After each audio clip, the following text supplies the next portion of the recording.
Perkenalkan, nama saya Filda Oktaviani. Di sini saya kelompok 1 akan menjelaskan sebuah studi kasus strategi pemasaran PT Indofood Sukses Makmur Tbk. Untuk hasil diagnosa perusahaannya, aspek yang perlu diubah untuk yang pertama, inovasi produk. Meskipun produk seperti Indomie sangat populer, penting untuk terus berinovasi dengan menambahkan varian baru dan produk yang lebih sehat untuk menarik konsumen yang semakin peduli terhadap kesehatan. Untuk yang kedua, penerapan praktik berkelanjutan. Perusahaan harus meningkatkan fokus pada keberlanjutan, baik dalam proses produksi maupun dalam pengemasan untuk memenuhi ekspektasi konsumen modern. Untuk yang ketiga, digitalisasi dan e-commerce.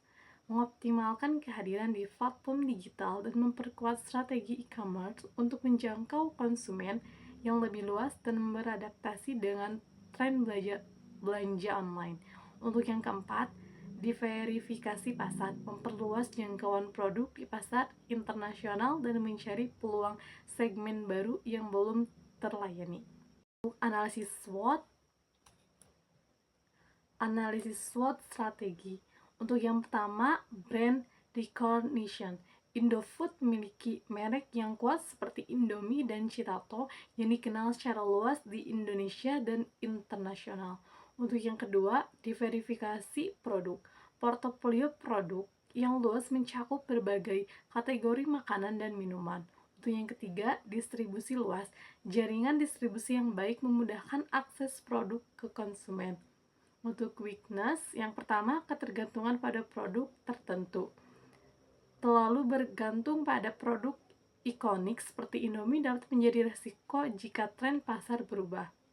Untuk yang kedua, kurangi fokus pada produk sehat. Dengan meningkatnya kesadaran akan kesehatan, Indofood perlu mengembangkan lebih banyak pilihan sehat.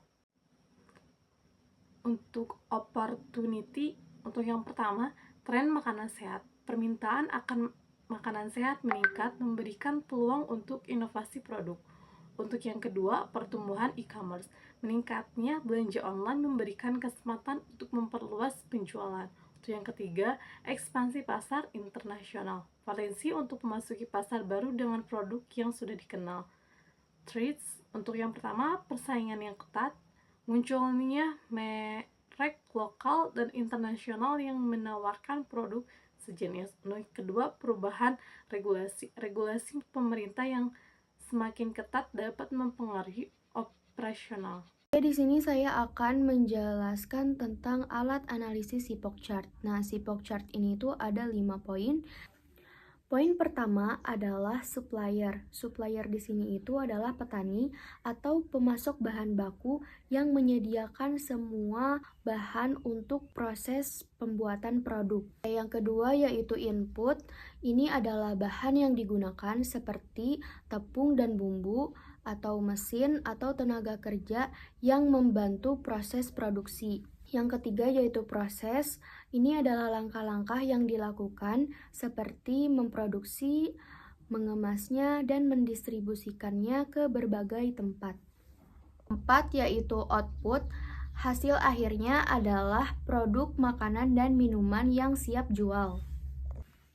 Yang terakhir yaitu customer. Produk ini ditujukan kepada customer akhir seperti toko-toko atau pasar internasional yang ingin membeli produk makanan dan minuman tersebut.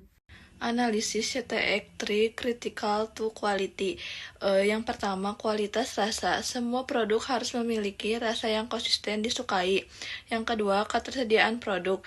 Produk harus mudah ditemukan di seluruh saluran distribusi. Yang ketiga, kualitas bahan. Penggunaan bahan baku berkualitas tinggi. Force atau kekuatan pendorong. Di sini saya akan memberikan 3 contoh dari driving force di PT Indofood Sukses Makmur.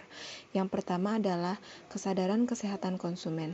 Masyarakat semakin peduli dengan kesehatan dan ini menjadi peluang bagi Indofood untuk menawarkan produk yang lebih sehat, seperti produk yang bebas MSG atau rendah lemak. Yang kedua adalah teknologi baru.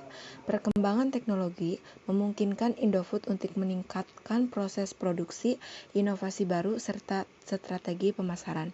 Yang ketiga adalah permintaan pasar yang meningkat. Kebutuhan masyarakat akan produk cepat saji lebih tinggi dan terus meningkat, terutama karena tren dan gaya hidup yang serba cepat. Restraining force atau kekuatan penghambat.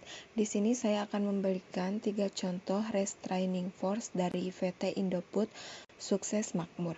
Yang pertama adalah persaingan yang meningkat. Pasar makanan dan minuman, khususnya mie instan, menjadi semakin kompetitif. Pesaing baru dan merek lokal di berbagai negara tujuan ekspor dapat menghambat ekspansi Indofood. Yang kedua adalah resiko dalam inovasi. Setiap inovasi membawa resiko, baik dari sisi finansial maupun penerima pasar. Yang ketiga adalah regulasi yang ketat. Indofood menghadapi regulasi kesehatan dan keamanan pangan di berbagai negara, yang mungkin memerlukan penyesuaian bahan atau proses produksi. Yang terakhir adalah rencana aksi. Rencana aksi dari PT Indofood Sukses Makmur yaitu inovasi yang berkelanjutan. PT Indofood dapat terus berinovasi dalam produk dan proses produksinya agar tetap relevan di pasar.